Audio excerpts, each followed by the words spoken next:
Hi, my name is Steve Nomura. Today I'm going to talk about real estate market cycle. Real estate market cycle is constantly moving up or down. Knowing what part of cycle we are in is very important to do real estate investment business. Looking back to history, we understand usually it takes maybe 10 to 12 or 13 years to move from the peak to peak or bottom. The market is very local. Real estate investment is very local. I'm going to give you very generic information for you to understand which part of the market cycle you are in right now. When we talk about market cycle, we can think about 4 different type of phases. First one is peak, and then from the peak to the bottom, and the bottom to the peak. We can think about 4 different phases. Let's think about one by one. Also, then think about what happened in the history in the past. Let's think about the history a little bit. Okay, we already know that 2006 was the highest. It was peak. What was the situation around 2005, 6, 7 around that time? It was very high price to buy properties, but people feel like buying properties. Many people feel like that's the time to buy.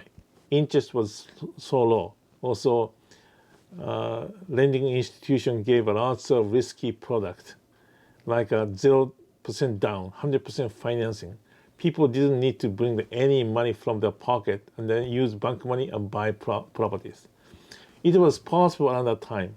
Even people who are not qualified for the loan, they could receive 2 loans. One is regular loan, another one is subprime loan. The interest was a little bit lower in the beginning, but in 2, 3 years, 5 years, interest jump up to 9%, 10%, or more than that.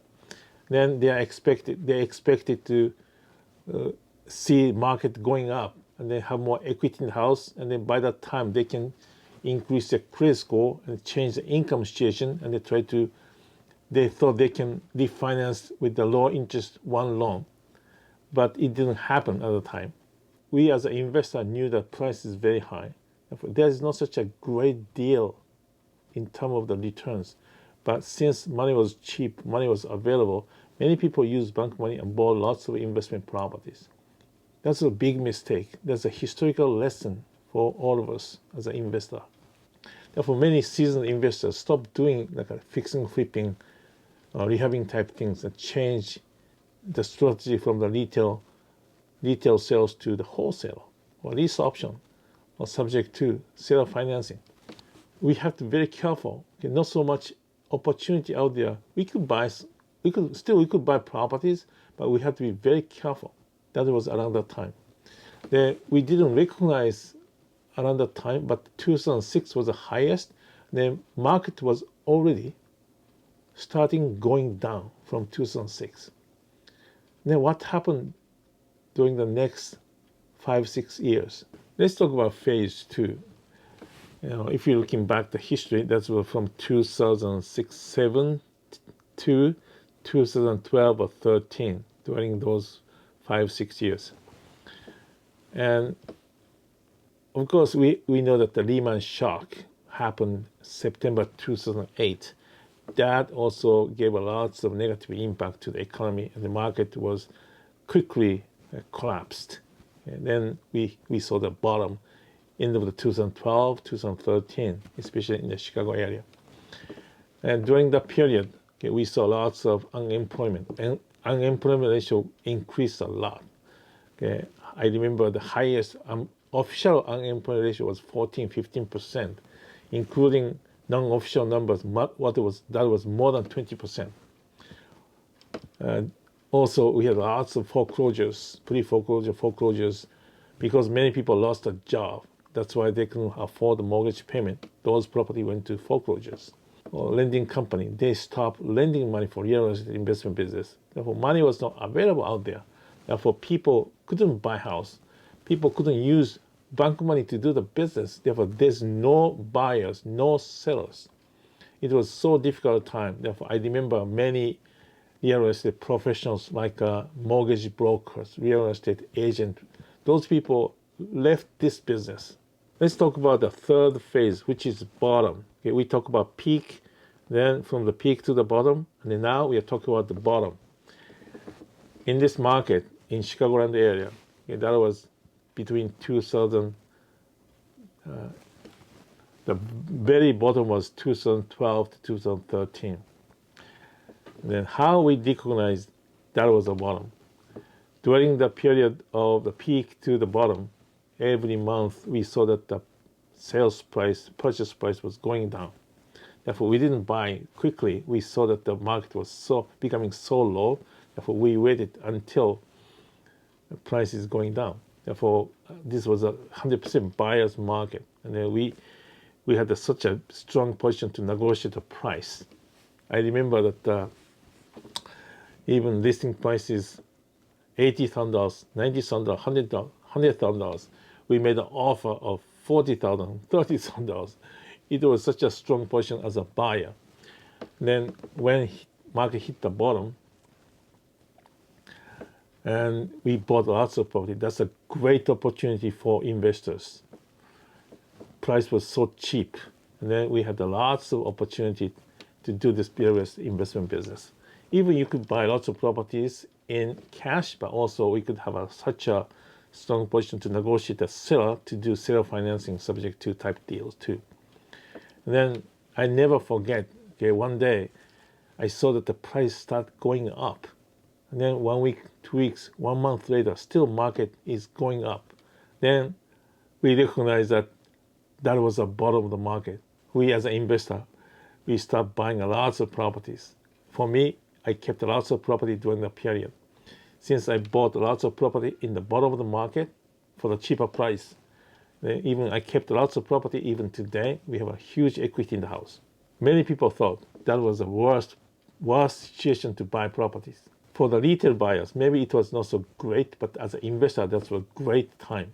We often say that many millionaires was produced during that terrible market. It is true, because we could buy lots of property in the cheapest price.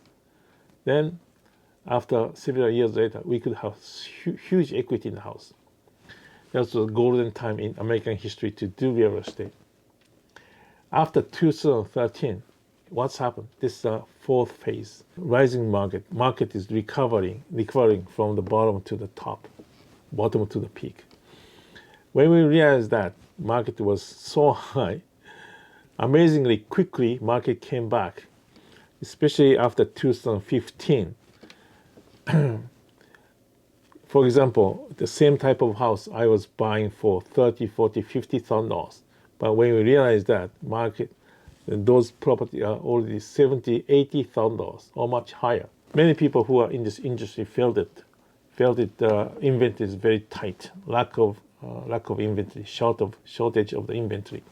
Therefore, when some good deals come into the market, that is gone quickly. Even REO, bank-owned properties, was taken before those property come into the market. When property come to the market, immediately gone. If there's such a big deal, it was left over. Therefore, right now, the property is very expensive. Most of the area in United States, price of the property is much higher than 2006. There are some exceptions, including here in Chicago. Price is a little bit less than 2006, but still it's very high. That's why we have to be very careful. We have to be very selective to buy properties. When we talk about buyer's market, sales market, when market is very high, it's 100% as a sales market. If market is start going down, that's a shift from the sales market to buyer's market. If market is so low, that is 100% buyer's market. Right now, if you look at that price, it's very high. That's why this is 100% sales market. But there's some kind of fact.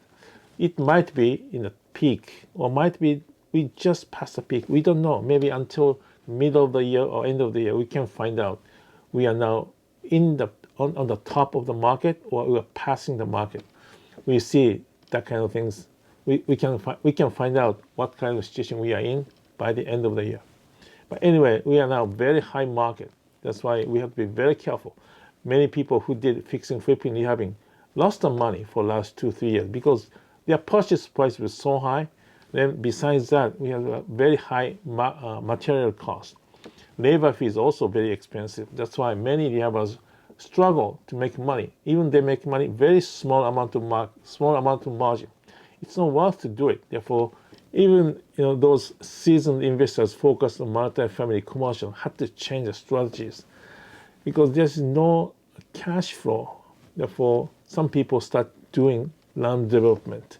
Some people doing short-term rentals. Some people doing wholesaling or lease option wholesaling. Okay? Depend on the market. Okay? We have to adjust our strategies to make money. If you have only one strategies, if market changes, maybe it doesn't work. All right. Anyway, we are now 2020, and as I say, in general, nationwide, it's a very high market. That's why this is a sales market, and price is so high that we have to be very careful. We cannot buy many properties randomly. We have to be very careful and selective to buy only good deals. And we will see what's going to happen the market by the end of the year. Might be we're now shifting from the sales market to the buyer's market.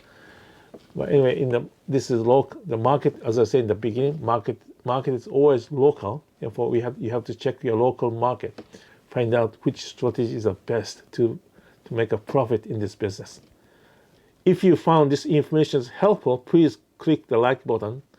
If you have any questions, comment, please leave it in the comment section.